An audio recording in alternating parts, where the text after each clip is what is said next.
Շնորհակալություն, ճիշտ ասած իմ թեման մի քիչ ավելի այլ էր, բայց ամբողջական ես հիմա ներկայացնել չեմ կարող, բայց մի քանի կարևոր բան կցանկանայի նշել, ոչ նյութական մշակութային ժառանգությունը ինչ որ չափով Փարք Սամվել Կարապետյանին եւ Մակար Բարխուդարյանին նրանից առաջ, որ այդ ժառանգության մի մասը այն, որ ասենք նյութեղեն են, բայց հոգեվոր ոլորտին են վերաբերում, այդ ամբողջը հանրայնացվել է եւ ժամանակին մեր հանրությունը բավական տեղյակ է։ Սակայն ոչ նյութական մշակութային ժառանգության մեկ ուրիշ հատված, որը նույնպես մեր էթնիկ ինքնագիտակցության կարևոր բաղկացուցիչ է, դա այդ մասին շատ քիչ նյութ կա եւ շատ քիչ է հավաքվել մասնագիտորեն։ Մենք այս տարիներին 30 տարվա ընթացքում եւ Գարդմանի կանչ թերթի, Գարդմանք թերթի միջոցով եւ բավական անհատների, մտավորականների հրապարակած հեղինակային աշխատանքների միջոցով բավական նյութ այսպես շրջանառվեց, բայց դարձյալ մեծ մասամբ այդ նյութի 80%-ը դարձյալ վերաբերելի է եղել ոչ նյութական մշակույթի նյութեղեն հատվածին։ Իսկ այն հատվածը, ասենք տոներ, ծեսեր, հանրային կյանք, ընտանեկան հարաբերություններ եւ այլն, այս ոլորտը ընդհանրապես դուրս է մնացել ուսումնասիրությունից եւ շատ քիչ նյութեր կան։ Մեզ համար միայն Գանձակի գավառի վերաբերյալ Լալայանի աշխատանքն է, որ ինչ որ նյութ տալիս է եւ այս առումով ես կարծում եմ, որ ոչ նյութական մշակութային ժառանգության ուսումնասիրությունը շատ արդիական է եւ այսօր ես իմ զեկույցի հիմնական նպատակը հենց մասնագետների ուշադրությունը հրավիրելն է այս ոլորտի շուրջ, հրամայականի շուրջ, որովհետև մենք մեր պատմության մեջ այստեղ միայն գլոբալիզացիան չի, գլոբալիզացիան իր հերթին վերացնում է այս մշակութային արժեքները, այս արժեքային համակարգերը, որ ավանդութային են, բայց նաև մենք անդադ բարբերաբար էթնիկ տարածքներ են կորցնում եւ ենթաէթնիկ լոկալ միջավայրեր են կորցնում, մշակութային միջավայրեր, որոնք այո մեր ուժի աղբյուրն են, մեր ոգու աղբյուրն են։ Ահա սա էր պատճառը, որ ես որոշեցի գոնե ես հիմա ուղղակի ընդհանրապես մի քանի առանձնահատկություն կնշեմ կոնկրետ Բանանց գյուղի վերաբերյալ, որովհետև իմ զեկույցը վերաբերում էր Բանանցին։ Բանանցը ինչով էր առանձնահատուկ։ Առանձնահատուկ է նրանով, որ նախ ամենափոքր գյուղերից մեկն էր տարածական առումով, շատ մեծ չէր, բայց շատ մեծականակ բնակչություն ուներ եւ գտնվում էր Գանձակ քաղաքի անմիջական հարևանությամբ եւ Լալանը նշում է, որ այնտեղի բնակչությունը հենց նույն Գանձակի հետ հավասար է գյուղը ստեղծվել եւ բնակչությունը գրեթե նույն բնակչությունն է։ Այս գյուղը առանձնահատուկ է նաեւ իր եւ աշխարհագրական, բնաաշխարհագրական պատմամշակութային, ասենք, միջավայրով, որովհետեւ բավական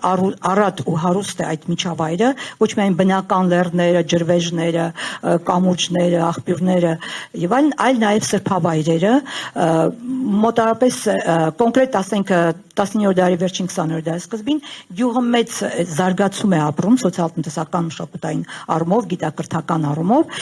եւ այստեղ մոտ 70-ականներից 1800 մինչեւ 1925 թվականը 5 դպրոց է ստեղծվում, 5 դպրոց կար նաև հիվանդանոց, կար նաև դատարան, եւ այս ամենը խոսում էր այն մասին, որ Բանանցը նաև տարածաշրջանի վրա մեծ ազդեցություն ուներ կրթական, գիտական, մշակութային առումով եւ նաև հանրային կյանքի այդպես համախմբման առումով Բանանցի առանձնահատկություններից մեկը նաև այն էր, որ այո, հանրային կյանքի մեծ համախմբում ուներ։ Բոլոր արարողությունները, ծեսերը այստեղ դուրս էին եւ ընտանեկան, հարևանական եւ ազգակցական հարաբերությունների շրջանակից։ Եթե նայում ենք Բանանցյան տոները, Բանանցյան հարսանիքները, մենք տեսնում ենք, որ նրանց մեջ հանրային համախմբման շատ մեծ տոկոս կա, ինչը ուրիշ գյուղերում գրեթե չի նկատվում։ Եվ պատահական չէ, որ Բանանցը այստեղ փաստորեն ծնվել են, ավելի նախ պահպանվել են եւ հեթանոսական շրջանից, եւ քրիստոնեական շրջանից մշակութային ավանդույթներ, որոնք ոչ միայն ձուլված են միմյանց, այլև առանձին գոյություն են ունեցել։ Նույնիսկ մեկ տոնական համակարգի շրջանակում առանձին եւ զուտ քրիստոնեական ծեսը, որը Հայաստանի ոչ մի շրջանում այդպես չի պահպանվել, եւ զուտ հեթանոսական ծեսը, որը Հայաստանի ոչ մի շրջանում չի պահպանվել։ Ես իհարկե առանձին այսպես անդրադառնալ չեմ կարող հիմա այդ տոներին ունեմ գրած, բայց հրապարակված է միջալոցի, ես եւ վտնակախի ծեսն եմ հրապարակել եւ տոների հետ կապված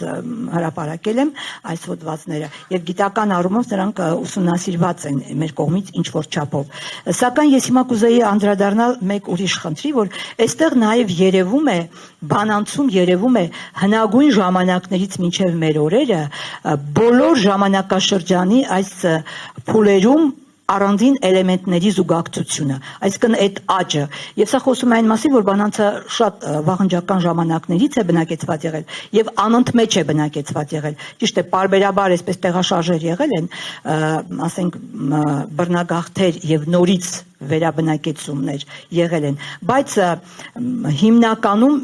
շատ տևական ժամանակ բանանցը եղել է ուրեմն հայկական բնակեցված, նաև այստեղ միգրացիան է շատ մեծ եղել եւ Արցախից եւ Արևմտյան Հայաստանից եւ նույնիսկ Արևելյան Հայաստանից Երևանից անգամ վերաբնակեցումներ են եղել, այսինքն կամավոր միգրացիաներ են եղել եւ սա եւս նպաստել է համահայկական արժեքային համակարգերի պահպանմանը։ Ես ուղղակի ուզում եմ մեկ ծեսի վրա անդրադառնալ, այդ ծեսը վտնակախի ծես է կոչվում, ինչու համար հենց այդ ծեսը, որովհետև այս ծեսի մեջ ոչ միայն մի շարք արժեքային համակարգեր են վերածնվում, բացահայտվում, այլև այս ծեսը նաև ոգու, այսպես բարձր ոգու պահպանման միջոց ուներ։ Մի րոպե մնաց, բայց ո՞նց վտնակախից։ Ուրեմն վտնակախի ծեսի իմաստը որն է։ Փաստորեն սա եզակի նվիրագործման ծես է, հնագույն, հեթանոսական, նույնիսկ նախնադարյան ժամանակներից եկող ծես է, երբ տղաների խմբերը, հատկապես նորակոչիկները բանակից առաջ համախմբվում էին գյուղից, առանձնանում էին գյուղի ինչ որ հատվածում, որը պետք է լիներ, ասենք, այդքան շատ ոչ տեսանելի, բայց նաև լքված ինչ որտեղ պետք է լիներ եւ այնտեղ նրանք ուժի ցուցադրության, դիմացկունության ցուցադրության այսպես մրցույթներ էին կատարում։ Բացի այս առանձնանալը, որը այո եւ միջնադարյան այս տղամարդկանց միությունների, գաղտնի միությունների էլեմենտն է պարունակում իր մեջ, նաեւ այստեղ շատ արմատացած էր այն, որ պարտադիր պետք է այցելեին նահապետի գերեզմանին, բանակ զորակոչվելուց առաջ նահապետի գերեզմանին այցելեին եւ նրանից ուժ ստանային, նրա հովանավորությունը ստանային։ Սա շատ կարեւոր է այդ նախնիների պաշտամունքի առումով, այսինքն եւ զուտ քրիստոնեական շատ ամուր ծիսակարգերն են պահպանվել եւ ուրեմն ավանդութային հայկական այդ արժեհամակարգը մեծերի նախնիների նրանցից ուժ ստանալու, հետ գնալու, անցյալ գնալու եւ անցյալից վերադառնալու։ Եվ նաեւ ուզում եմ շեշտել, որ խորհրդային տարիներին փաստորեն քրիստոնեական եկեղեցու դեմ պայքարը նպաստեց ժողովրդական քրիստոնեության այսպես արմատացմանը եւ ուժեղացմանը եւ բուրըն ծաղկեց այստեղ ավանդութային հայկական ուրեմն սովորությունները եւ այս առումով բանանցում ավանդութային արժեքների մոդիֆիկացման մակարդակը եւս ամենաբարձրն է եւ վտնակախի ծեսը հենց այդ մոդիֆիկացիայի փայլուն վկայությունն է։